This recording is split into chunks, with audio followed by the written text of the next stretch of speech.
Hi friends, welcome to type competition में आप सभी का एक बार फिर से स्वागत है।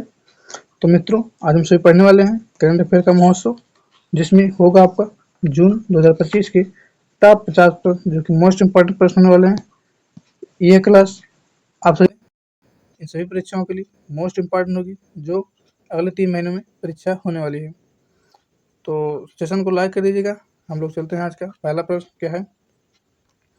आज का पहला प्रश्न लिया गया है कि हाल ही में केंद्र सरकार ने किस राज्य को बाढ़ और भूस्खलन से उबरने के लिए 2006 करोड़ रुपए की मंजूरी दी है?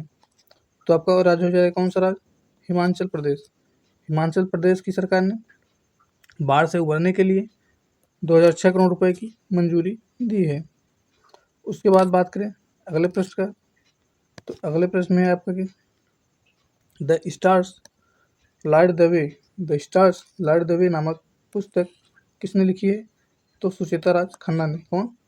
सुचेता राज खन्ना ने the stars light the way नामक पुस्तक लिखी है। अगला प्रश्न है कि हाल ही में कौन भारत का तीसरा पूर्ण साक्षर राज्य बन गया है? तो आपका त्रिपुरा हो जाता है। अगर प्रथम पूर्ण साक्षर राज्य की बात करें तो आपका मिजोरम हो जाता है। कौन सा? मिजोरम हो जाएगा। अगर बात करें आपसे यहीं पर पूछ ले कि वर्तमान में साक्षरता दर कितनी है कहाँ की? त्रिपुरा की। तो आपका उत्तर होना चाहिए 95.6%। कितना? 95.6% वर्तमान में त्रिपुरा का साक्षरता दर है, जिसके लिए त्रिपुरा को पूर्ण साक्षर राज्य घोषित किया गया। यही बात करें पूर्ण साक्षर राज्य और कौन कौन से हैं, तो आपका प्रथम मिजोरम हो गया है, दूसरे नंबर पर गोवा आता है, और तीसरे नंबर की बात करें तो तीसरे नंबर पर आपका त्रिपुरा आ जाता है। अगर आपसे प्रश्न पूछे कि पूर्ण साक्षर राज्य कौन होते हैं, तो जिस राज्य की साक्षरता दर 95% से अधिक होती है वह राज्य पूर्ण साक्षर राज्य की दर्जे में आता है। वर्तमान में त्रिपुरा की बता ही दी है कितना साक्षरता दर? 95.6%। कितना? 95.6% है, जिसके लिए त्रिपुरा को पूर्ण साक्षर राज्य घोषित किया गया है। चलिए फिर, ये रहा आपका त्रिपुरा अपना देश का तीसरा पूर्ण साक्षर राज्य, जिसमें बच्चे देखेंगे हंसते खिलखिलाते। उसके बाद अगला प्रश्न लिया गया है कि 14वें FIS हॉकी पुरुष जूनियर विश्व कप का आयोजन किस राज्य में किया जाएगा? तो आपका तमिलनाडु में। अगर बात करें जूनियर विश्व कप की, तो एमएन खिलाड़ियों की एज कितनी होगी? तो 21 वर्ष से कम होने वाली है। कितना? 21 वर्ष से कम जितने खिलाड़ी हैं वो जूनियर के कैटेगरी में आते हैं, इसे भी ध्यान रखिएगा। और यहीं बात करें अगर इस तमिलनाडु में जूनियर विश्व कप का 2 शहरों में फाइनल खेला जाएगा, चेन्नई और मदुरई में। चेन्नई और मदुरई में यह टूर्नामेंट खेले जाने वाला है। उसके बाद यह टूर्नामेंट कब से कब चलेगा? तो आपका 28 नवंबर से 10 दिसंबर तक चलने वाला है। इसमें कुल कितनी टीम भाग लेगी अगर प्रश्न पूछे तो? कुल 24 टीम भाग लेगी, जिसमें से वर्ष 2025 में 8 नई टीमें अधिक जोड़ी गई हैं, जो कि इम्पॉर्टेंट हो जाता है।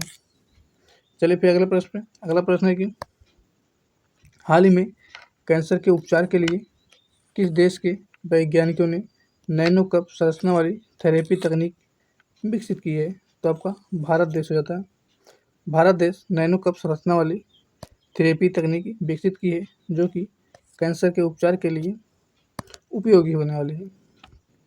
और यही बात करें अगर भारत के 2025-26 के लिए एशियाई उत्पादकता संगठन का अध्यक्ष भी बन चुका है। कौन? भारत। अगर भारत के मत्स्य पालन क्षेत्र में भारत की अर्थव्यवस्था का बात करें तो कुल 9% का योगदान रहता है, यानी कि भारत के अर्थव्यवस्था में कुल भारत की मत्स्य पालन से 9% का योगदान रहता है। भारत में समुद्री क्षेत्र में महिलाओं के लिए सागर में सम्मान पहल शुरू की गई है। परीक्षा में कैसे पूछेगा? आपसे पूछेगा कि सागर में सम्मान पहल किससे संबंधित है? तो वो समुद्री क्षेत्र की महिलाओं से संबंधित है। किस देश द्वारा शुरू किए? तो आपका भारत देश द्वारा शुरू किए गए। यहाँ से 3 प्रश्न बन सकते हैं। चलिए फिर अगले प्रश्न पर चलते हैं। अगला प्रश्न है आपका कि हाल ही में किसने चेन्नई में भारत के पहले कृषि ड्रोन स्वदेशीकरण केंद्र का उद्घाटन किया है?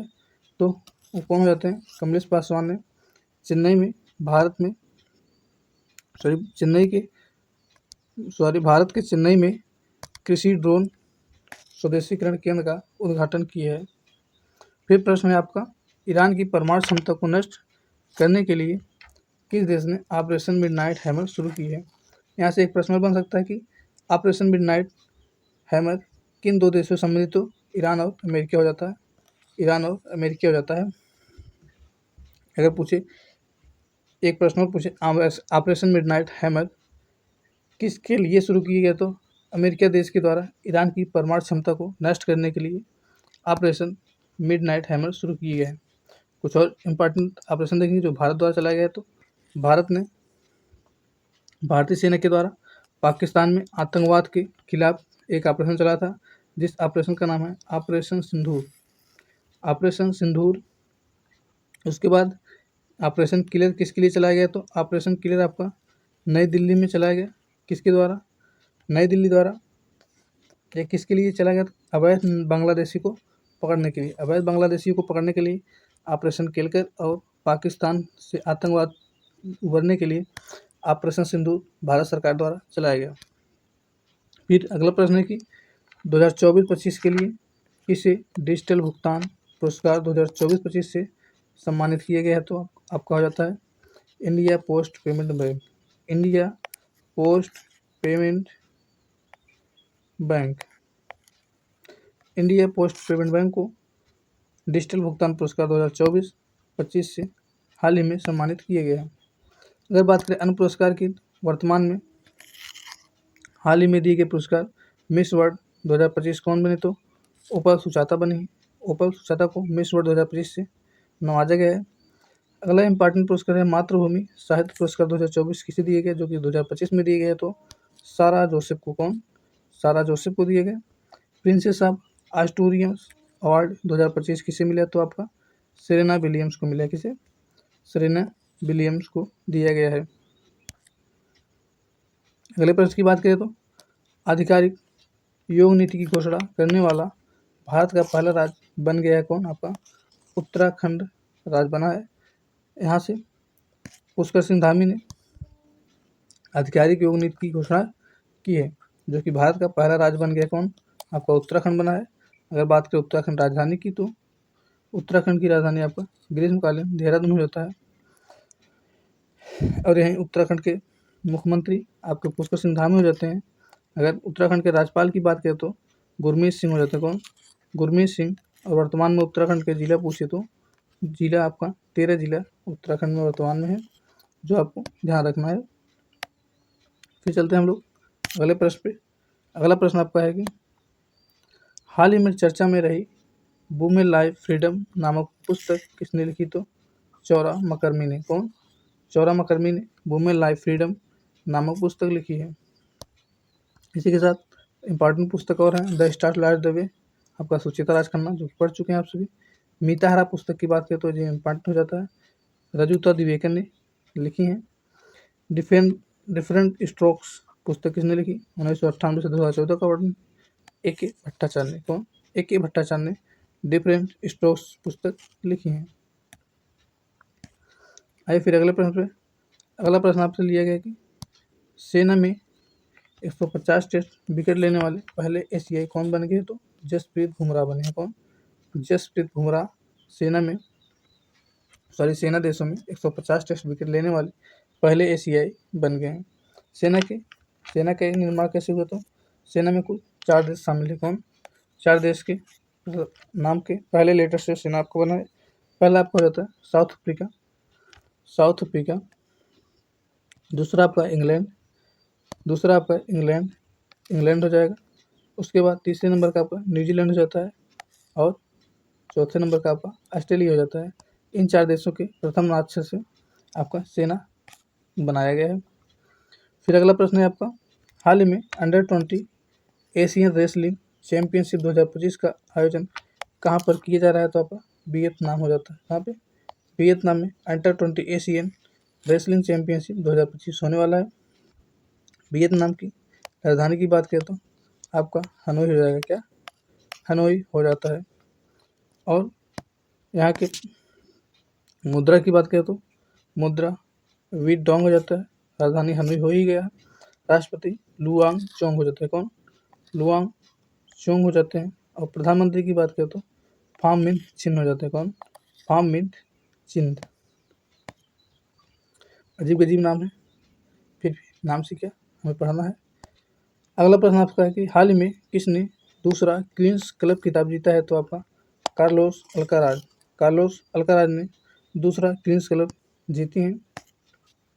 अगर बात करें कार्लोस अल्काराज किसे हराकर ये खिताब जीती हैं तो जीरी लेका को हराकर अल्काराज ने यह खिताब अपने नाम किया है।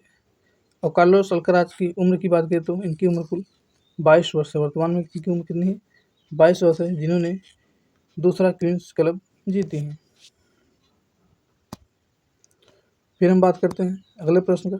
अगला प्रश्न लिया गया है कि हाल में वर्ल्ड पैरा एथलेटिक चैंपियनशिप 2025 का ब्रांड एम्बेसडर किसे नियुक्त किए गए? वर्तमान में सांसद हैं, वो कौन हो जाते हैं? आपका कंगना रनौत। कंगना रनौत को हाल ही में वर्ल्ड पैरा एथलेटिक चैंपियनशिप 2025 का ब्रांड एम्बेसडर चुना गया है, जो कि ये कहाँ पर होगा? तो दिल्ली में होने वाला है। अगर बात करें अन्य ब्रांड एम्बेसडर जो हाल ही में नियुक्त किए गए हैं तो कैटरीना कैफ को मालदीव की ग्लोबल ब्रांड एम्बेसडर बनाया गया। सिप्ला हेल्थ ने अपना नया ब्रांड एम्बेसडर नीना गुप्ता को नियुक्त की है। अब बात करें शुभमन गिल हाल ही में ओकले का ब्रांड एम्बेसडर बनाए गए हैं। किसके? ओकले का ब्रांड एम्बेसडर बनाए गए हैं, जो कि इम्पोर्टेंट हो जाता है। ये भी सब आपको ध्यान रखना है। अब बात करें ग्लोबल लिबर्टी इंडेक्स 2025 में रहने योग्य सबसे श्रेष्ठ दुनिया का कौन सा शहर हो जाता है? तो आपका कोपेनहेगन हो जाता है। कौन? कोपेनहेगन दुनिया का सबसे श्रेष्ठ रहने योग्य शहर हो जाता है। आपका शहर हो जाता है।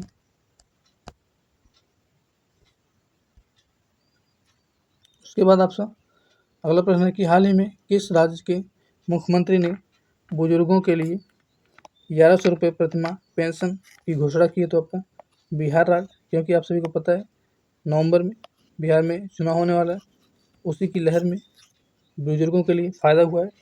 उनकी पेंशन 700 से बढ़ाकर कितना कर दी गई? 700 प्रतिमाह बढ़ाकर कितना हो गया है? 1100 रुपये प्रतिमाह हो गया है, जो कि यह पेंशन आपका जुलाई से मिलने लगेगा। आइए कुछ एक्स्ट्रा फैक्ट में देखते हैं।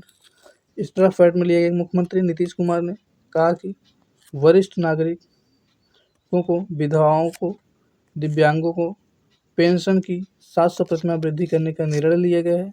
किसके द्वारा? नितिन कुमार के द्वारा, जो कि मुख्यमंत्री है कहाँ के? बिहार के।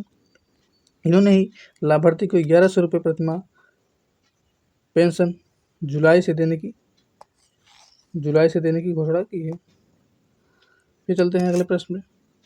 अगला प्रश्न है आपका कि हाल ही में आरबीआई ने किस बैंक पर 29.6 लाख रुपए का जुर्माना लगाया है? तो आपका फिनो पेमेंट बैंक हो जाता है। कौन बैंक? फिनो पेमेंट बैंक पे आरबीआई ने 29.6 लाख रुपए का जुर्माना लगाया है। अगर बात करें आरबीआई के मुख्यालय का, आपका आरबीआई का हेडक्वार्टर कहाँ हो जाता है? तो मुंबई हो जाता है। कहाँ पे? मुंबई हो जाता है। अगर यहीं पर आपसे पूछे आरबीआई का गठन कब हुआ? तो 1 अप्रैल 1935 को होता है। कब? 1 अप्रैल 1935 को आरबीआई का गठन होता है। अगर बात करें आरबीआई के वर्तमान गवर्नर तो संजय मल्होत्रा हो जाते हैं। कौन? संजय मल्होत्रा हो जाते हैं। अगला प्रश्न है कि हाल ही में किस राज्य ने 2025-26 को जल विद्युत का दशक घोषित किया है? तो आपका राज्य हो जाता है अरुणाचल प्रदेश। अरुणाचल प्रदेश ने हाल ही में जल विद्युत का दशक घोषित किया है। अगर बात करें अरुणाचल प्रदेश की राजधानी की, तो आपका अरुणाचल प्रदेश की राजधानी ईटानगर होता है। वर्तमान में यहाँ के मुख्यमंत्री पेमा खांडू और राज्यपाल केटी पटनायक हो जाते हैं। क्यों? केटी पटनायक हो जाते हैं। हाल ही में इस राष्ट्रीय उद्यान में बाघिन एरोड का निधन हुआ है, जो कि मोस्ट इम्पॉर्टेंट प्रश्न है। तो बाघिन एरोड आपका रणथंभौर राष्ट्रीय उद्यान से संबंधित है, जिसका हाल ही में निधन हो गया। ये भी इम्पॉर्टेंट प्रश्न बन सकता है। भारत सरकार ने किस क्षेत्र में भगवान बिरसा मुंडा पुरस्कार की स्थापना करने की घोषणा की? तो चिकित्सा के क्षेत्र में भारत सरकार ने भगवान बिरसा मुंडा पुरस्कार की स्थापना करने की घोषणा की है। हाल ही में राम बहादुर राय को पद्म भूषण से सम्मानित किया गया है। वे किस क्षेत्र से संबंधित है? तो एक पत्रकारिता क्षेत्र से संबंधित है। अगर बात करें पद्म पुरस्कार की, पद्म पुरस्कार में पद्म पुरस्कार आपका पहले बात करें कि यह भारत का सबसे बड़े बड़े पुरस्कार के दूसरे नंबर पर आता है। पद्म पुरस्कार में कुल 3 कैटेगरी में पुरस्कार दिया जाता है। पहला पद्म विभूषण, पद्म विभूषण, दूसरा पद्म भूषण और तीसरा पद्म श्री। दूसरा पद्म भूषण और तीसरा पद्म श्री, इन 3 कैटेगरी में दिया जाता है। सबसे बड़ा आपका पद्म विभूषण हो जाता है, उसके बाद पद्म भूषण, पद्म श्री सबसे छोटा हो जाता है पद्म पुरस्कार में। तो ये भी जानिएगा एक्स्ट्रा पार्ट में। इसी के साथ अगला प्रश्न आपका है कि हाल ही में पासपोर्ट सेवा दिवस कब मनाया गया? तो पासपोर्ट सेवा दिवस की बात करें 24 जून को मनाया गया। यह कब से मनाया जाता है?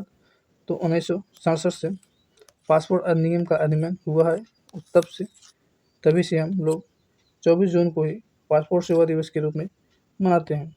आइए जून के इम्पोर्टेंट पहले उससे स्टेप जान लेते हैं। जून 1967 में पासपोर्ट अधिनियम के अधिनियम की याद में मनाया जाता है, जो कि पहले बता चुके हैं। अगर बात करें जून 2025 को, यह कौन सा नंबर का मनाया गया? तो 13वें नंबर का, यानी कि 13वां संस्करण था, जिसे पासपोर्ट सेवा दिवस के रूप में मनाया गया। भारतीय संविधान के अनुच्छेदों में अधिनियम दोहरी नागरिकता की अनुमति नहीं देता है। भारत में जानते हैं आपकी एकल नागरिकता का प्रावधान है, जो कि अनुच्छेद 9 में यह बात कही गई, भारत में सिर्फ और सिर्फ एक नागरिकता का प्रावधान किया गया है। आइए जानते हैं जून महीने के इम्पॉर्टेंट दिवस और कौन कौन से बन जाते हैं। तो जून महीने के 5 जून की बात करें तो विश्व पर्यावरण दिवस के रूप में मनाते हैं हम लोग। और 7 जून पूछे तो विश्व खाद्य सुरक्षा दिवस। 8 जून को विश्व महासागर दिवस। 11 जून को अंतर्राष्ट्रीय खेल दिवस। 14 जून को विश्व खेल दिवस। 17 जून को विश्व मगरमच्छ दिवस। 20 जून की बात करें तो विश्व शरणार्थी दिवस। और 22 जून की बात करें तो विश्व वर्षावन दिवस की बात होती है। अगर इनमें से इम्पॉर्टेंट बात करें तो स्टार लगा लीजिए। 5 जून, 7 जून, 14 जून, 11 जून और 20 जून, जो कि मोस्ट इम्पॉर्टेंट इसे आपको ध्यान रखना ही है। वैसे तो सभी इम्पॉर्टेंट ही हैं, लेकिन आपको इतने जरूर याद रखने हैं। अगला प्रश्न की हाल ही में जारी ग्लोबल जेंडर गैप इंडेक्स 2025 में शीर्ष पर रहा है कौन सा देश? तो आपका Iceland global gender gap index 2025 में शीर्ष पर रहा है। प्रश्न पूछा है कि हाल ही में गोवा में जीआई टैग किसे मिला? तो आपको फेनी को गोवा का हाल ही में जीआई टैग दिया गया है। अगला प्रश्न की हाल ही में मालदीव की ग्लोबल ब्रांड एम्बेसडर कौन बनी है? तो कैटरीना कैफ को मालदीव का ग्लोबल ब्रांड एम्बेसडर नियुक्त किया गया है, जो कि हम बता चुके हैं। अगला प्रश्न हाल ही में चर्चा में रहे डीपो दर्पण पोर्टल का संबंध किससे है? तो डीपो दर्पण पोर्टल का संबंध आपका उपभोक्ता मामले और खाद्य एवं सार्वजनिक वितरण मंत्रालय द्वारा है। प्रश्न है कि हाल ही में ग्लोबल लिबर्टी इंडेक्स 2025 में कौन शीर्ष स्थान पर रहा? तो आपका कोपेनहेगन रहा है। ग्लोबल लिबर्टी इंडेक्स 2025 में शीर्ष स्थान पर आपका कोपेनहेगन रहा है। अगला प्रश्न है कि हाल ही में किस देश की क्रिकेटर सोफी डिवाइन ने ओडीआई क्रिकेट से संन्यास ले ली है? तो आपका न्यूजीलैंड की क्रिकेटर हैं, ये हैं आपकी सोफी डिवाइन, जिन्होंने ओडीआई क्रिकेट से संन्यास ले ली है। प्रश्न पूछा है कि हाल ही में क्यूएस वर्ल्ड यूनिवर्सिटी में रैंकिंग में भारत संस्थान शीर्ष पर रहा है। भारत का कौन सा संस्थान क्यूएस वर्ल्ड यूनिवर्सिटी में शीर्ष पर रहा? तो आपका IIT Delhi QS world university ranking में शीर्ष स्थान पर रहा है। फिर प्रश्न है कि हाल ही में एडीबी ने किस देश को 2-3 बिलियन डॉलर के आर्थिक पैकेज देने की घोषणा की? तो आपका नेपाल देश। अगर नेपाल की बात करें तो राजधानी आपका काठमांडू हो जाता है। मुद्रा की बात करें नेपाली रुपया हो जाता है। और पीएम वर्तमान में यहाँ केपी शर्मा और राष्ट्रपति रामचंद्र पावदेई हैं, जो कि इम्पॉर्टेंट हो जाता है रेलवे परीक्षाओं के लिए, क्योंकि रेलवे परीक्षा में राष्ट्रपति, प्रधानमंत्री, मुद्रा, राजधानी पूछते रहता है।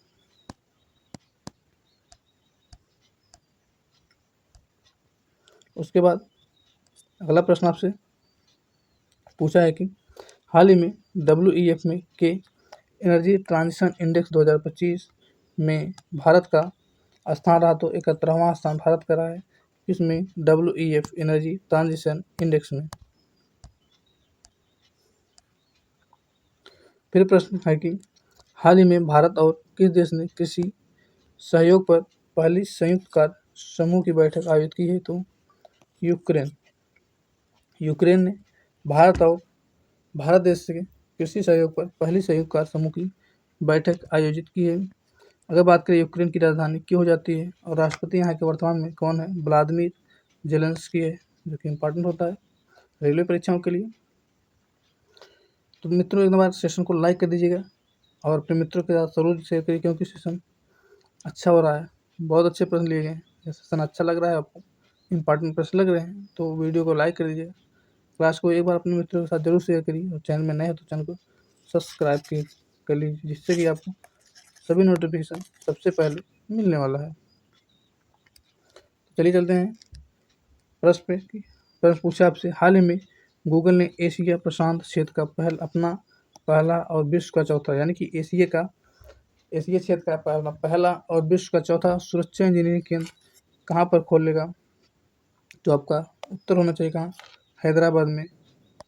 कहाँ पे, हैदराबाद में। अगला प्रश्न है कि हाल ही में एबरडीन विश्वविद्यालय को किस संस्थान का अपना पहला भारतीय परिसर स्थापित करने की स्वीकृति दी गई है, तो नवी मुंबई में एबरडीन विश्वविद्यालय को अपना पहला भारतीय परिसर स्थापित करने का स्वीकृति दिया गया है। फिर हम चलते हैं अगले प्रश्न पे। अगला प्रश्न है हमारा कि उससे पहले हम डाल लेते हैं एबरडीन स्कॉटलैंड का विश्वविद्यालय है, जो कि स्थित एबरडीन विश्वविद्यालय भारत में शाखा परिसर स्थापित करने की स्वीकृति प्राप्त करने वाला भारत का पहला स्कॉटिश विश्वविद्यालय बन गया है। विश्वविद्यालय को महाराष्ट्र नवी मुंबई में अपना शाखा परिसर स्थापित करने के लिए महाराष्ट्र सरकार द्वारा 2026 तक खोलने की उम्मीद जताई जा रही है।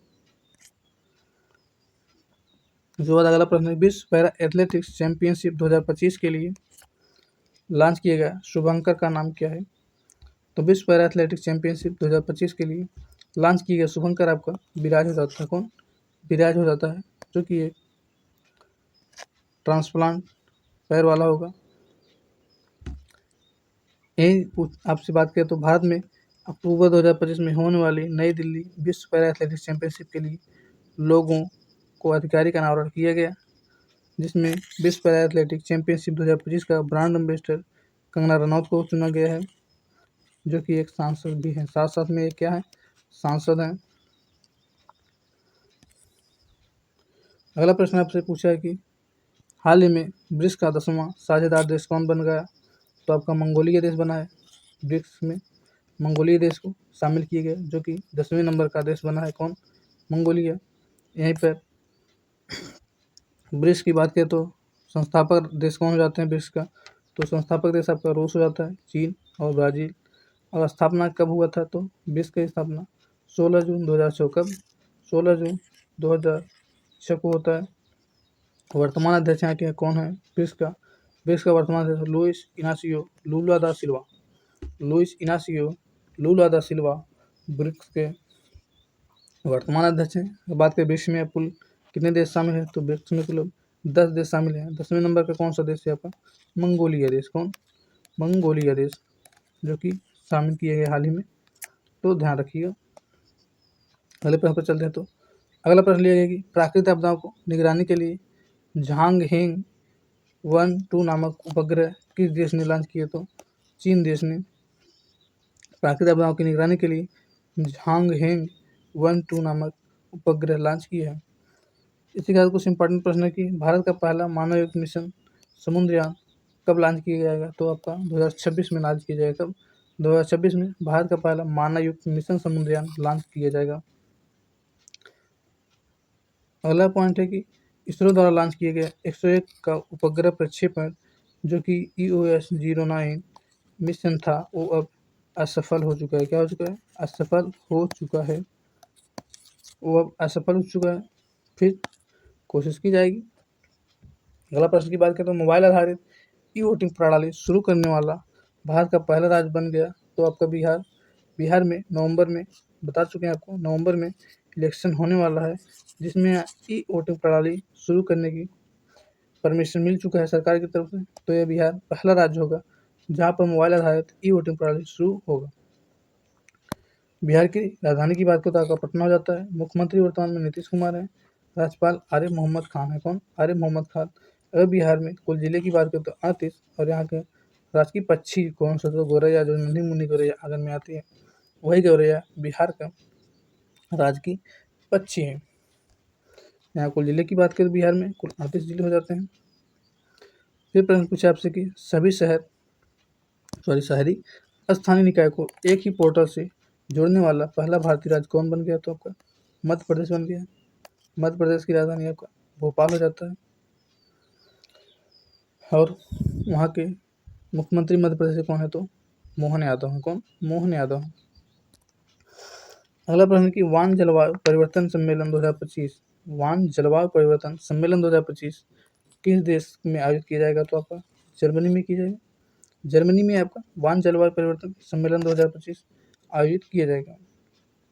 फिर प्रश्न है कि अंतर्राष्ट्रीय धार्मिक स्वतंत्रता शिखर सम्मेलन 2025 का आयोजन कहाँ पर किया गया? तो आपका नैरोबी में किया गया। नैरोबी में अंतर्राष्ट्रीय धार्मिक स्वतंत्रता शिखर सम्मेलन 2025 का आयोजन किया गया। हाल ही में भारत सरकार ने भारतीय राजमार्गों पर यात्रा के लिए कितने रुपए की कीमत वाले वार्षिक पास की घोषणा की? तो 3000 रुपये। कितने रुपए? 3000 रुपये कीमत वाले वार्षिक पास की घोषणा की है। कहाँ पर? भारत सरकार ने भारतीय राजमार्गों के यात्रा के लिए। अगला प्रश्न पूछा आपसे कि किस देश ने इजराइल के खिलाफ जवाबी हमले के लिए operation true promise 3, operation true promise 3 किससे संबंधित है? अगर आपसे पूछे तो इजराइल और ईरान से संबंधित है। ईरान देश इजराइल के खिलाफ जवाबी हमले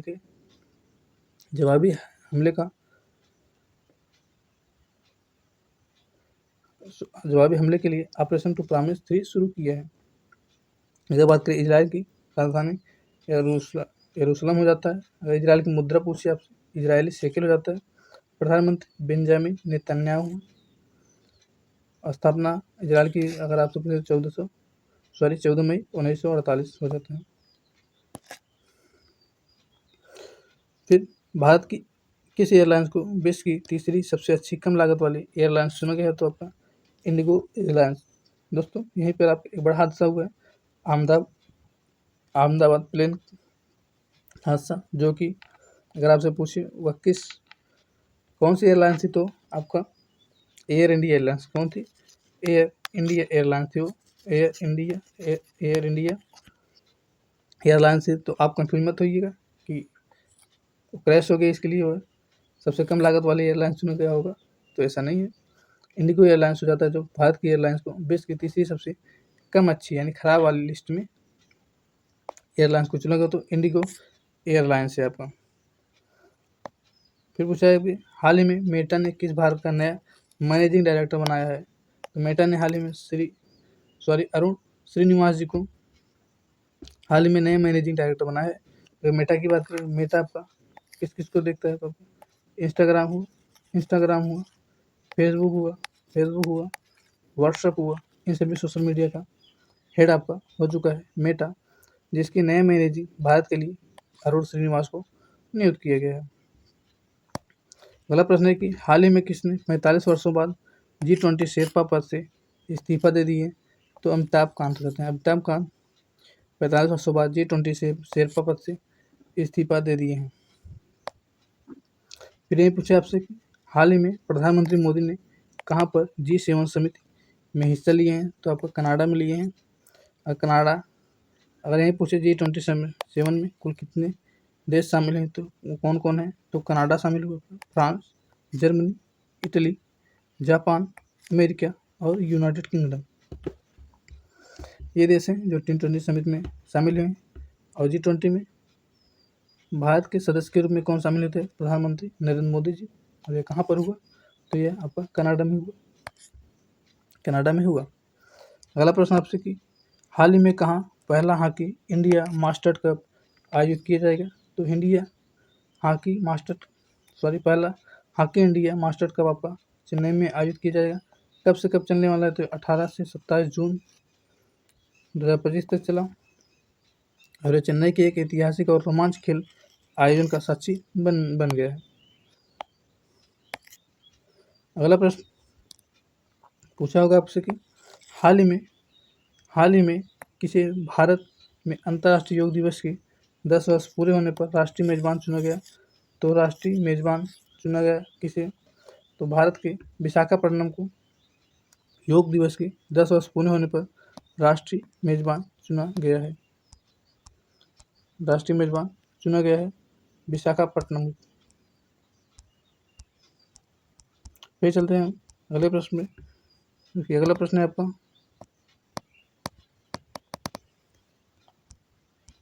काम नहीं कर रहा है बोर्ड।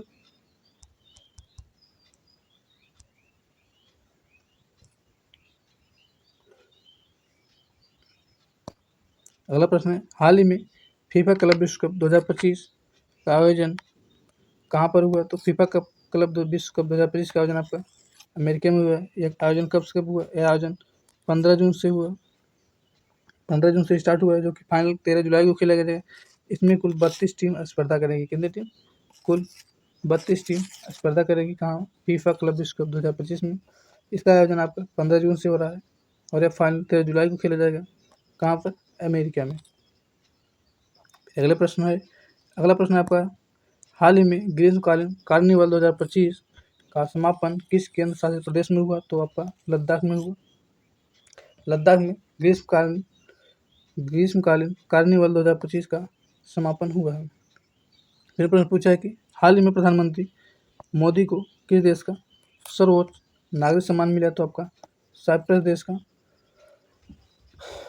देश का सर्वोच्च सम्मान भारत के प्रधानमंत्री नरेंद्र मोदी जी को मिला है। अगर साइप्रस की राजधानी की बात करें तो आपका निकोसिया हो जाता है। मुद्रा यूरो और यहाँ की भाषा यानी कि साइप्रस की भाषा आपका तुर्की यूनानी हो जाता है। क्या? तुर्की यूनानी हो जाता है। प्रश्न पूछा है कि हाल ही में किस राज्य में जंपिंग स्पाइडर की नई प्रजाति की खोजी गई है? जंपिंग स्पाइडर की नई प्रजाति आपकी हाल ही में कर्नाटक में खोजी गई है। कहाँ पे? कर्नाटक में खोजी गई है। फिर अगला प्रश्न है कि हाल ही में कौन भारत के प्रमुख रियल एस्टेट निवेश स्थल के रूप में उभरा? तो आपका नोएडा भारत के प्रमुख रियल एस्टेट निवेश स्थल के रूप में उभरा है, जो कि मोस्ट इम्पॉर्टेंट प्रश्न है। तो आज का यह अंतिम प्रश्न था। Thanks for watching. क्लास में आने के लिए धन्यवाद। आपकी यह क्लास मोस्ट इम्पॉर्टेंट है। आगामी 3 महीने या फिर 4 महीने में जो भी एग्जाम होने वाले हैं, CHSL हो गया आपका, CHSL, MTS, CPO, CGL, railway का ग्रुप डी होने की संभावना है। इन सभी परीक्षाओं के लिए मोस्ट इम्पोर्टेंट क्लास होगी। तो क्लास को लाइक कर दीजिएगा, कमेंट में अपना राय जरूर बताएं, अपने मित्रों के साथ शेयर कर दीजिए और चैनल में नहीं तो चैनल को सब्सक्राइब कर लीजिए। फिर और डेली क्लास आपको करंट अफेयर की सुबह 5 बजे अपलोड होती है, उसे भी रोज डेली देखेगी। और हफ्ते में एक दिन आपको वीकली क्लास मिलेगी और मंथ में 2 क्लास आपका होगा। मंथ में 2 क्लास होगा इंपॉर्टेंट प्रश्नों का, जो कि पूरे महीने का निचोड़ दिया जाएगा आपको। तो आज के लिए इतना ही, फिर मिलते हैं कल सुबह क्लास में। तब तक के लिए बाय बाय, टेक केयर।